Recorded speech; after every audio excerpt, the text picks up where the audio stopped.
Shalom, giving all honor, praise, and glory to Yahweh, Bahashem, Yahweh Shai, Bahashem Rakakwadash.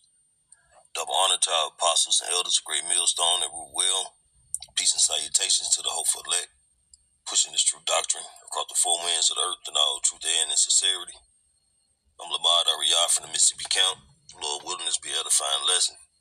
And this just a real quick lesson, through the spirit, ran across this video on TikTok.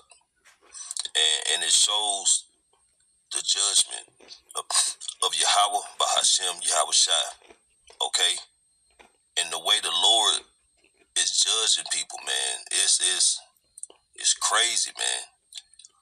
I mean, the Lord is unaliving people continually, man, but he's doing it in a different manner, it seems, man. Like we seen the judgment that was brought upon the guy down in Mississippi in the Tesla, man, when he was just pretty much cremated. Okay? And now you got this incident where this chick who was committing adultery with her mechanic, and the Lord unalived them in a car, man. These two idiots, and you would think a mechanic would know better, but they are committing adultery in their car in a closed garage with the engine running. So the fumes, the carbon monoxide coming from the car, slowly off them.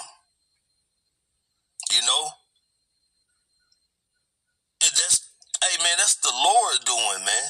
That's the judgment of the Lord, man. Because of the wicked act of adultery. She had no business sleeping with that man when when she was married to a man already, betrothed, if you will. And that nigga, the mechanic, had no business sleeping with her because he knew she was married.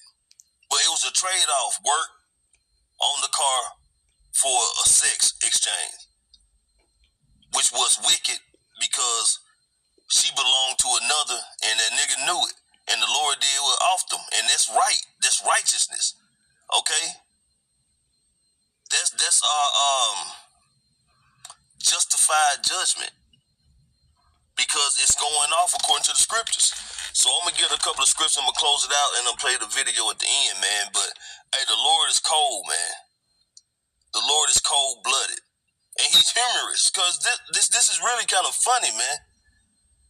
But I'm going to go and get a couple of scriptures and I'm going to close it out. All right. This is the book of Deuteronomy, chapter 22. Starting at verse 22. If a man be found lying with a woman married to an husband, then shall both of them die. Both the man that lay with the woman and the woman, so shall thou put away evil from Israel. Right, so both of them are being put to death because both of them knew the situation of the man already has this woman as his possession, but the other man decided to do it still, to go through with that wicked act. Then they're both going to be put to death because the woman, the wife, the damsel didn't cry out. Okay, she was willing. She was accepting of the act of adultery. Verse 23, if a damsel that is a virgin be betrothed, okay, unto an husband, and a man find her in the city and lie with her, then ye shall bring them both out unto the gates of that city, and ye shall stone them with stones that they die. The damsel, because she cried not, being in the city, and the man, because he hath humbled his neighbor's wife. So thou shalt put away evil from among you. So because this man humbled his neighbor's wife, he slept with his neighbor's wife, and the wife being married to a man didn't cry out, she was willing, they are to be brought to the gates and put to death by stoning, man. And if this law, okay, and this judgment was a part of the law of the land today's time. Adultery would not be an issue, because once the public see a stoning for the act of adultery, knowing that this is the consequences, this is the judgment that comes behind this act, this will reduce adultery to a fucking bare minimum. Rarely happen. Almost unheard of. Because, in Babylon, niggas still gonna be niggas. Whether it's a Edomite, Jake, Moabite, any nation, man, somebody still would try it. But see, that's why Yahweh Shai, when he returns to the righteous kingdom, all this shit is gonna be dealt with, and this shit is gonna come to naught because of the judgment that's gonna come behind it. But Israel ain't gonna have to worry about that, because we're gonna have the law, statutes, commandments in our inner parts, okay? We're gonna be good. We're gonna be right. All right? All right, I'm get another scripture. This is the book of Leviticus, chapter 20, starting at verse 10. And the man that committed adultery with another man's wife, even he that committed adultery with his neighbor's wife, the adulterer and the adulteress shall surely be put to death. And the man that lieth with his father's wife, that's the end of it. I'm going too far.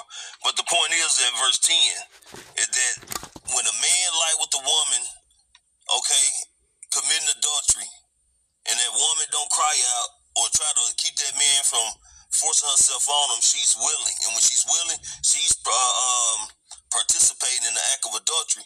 Therefore, they shall both be put to death. Hence, what happened with this mechanic and this other man's wife in the garage, in the car, with the car still running, the Lord put their ass to death, man, by way of carbon monoxide poisoning. So I'm gonna play the video. Hey, the Lord ain't fucking around, man. The Lord is finna start bringing heavy judgment on this earth, man, and people finna start realizing that there's a higher power bringing judgment. So, Lord willing, it's an edifying lesson. I want to give all honor, praise, and glory to Yahweh, Bahashem, Yahweh Shai, Bahashem Rakakwadash. Double honor to our apostles and elders, a great millstone and root well. Peace and salutation to the hopeful elect. Shalom. Well, David, family members have been out here, I guess, for most of the night, still trying to figure out exactly what happened out here. The garage where this incident happened, not too far from where we are standing. But at this point in time, this appears to be a tragic accident. Now, the female victim has now been identified by family members as Tamika Hargrave. She was found on the ground lifeless, along with another man who was apparently the mechanic who was working on her car. The incident stunning members of her family who rushed to the scene last night.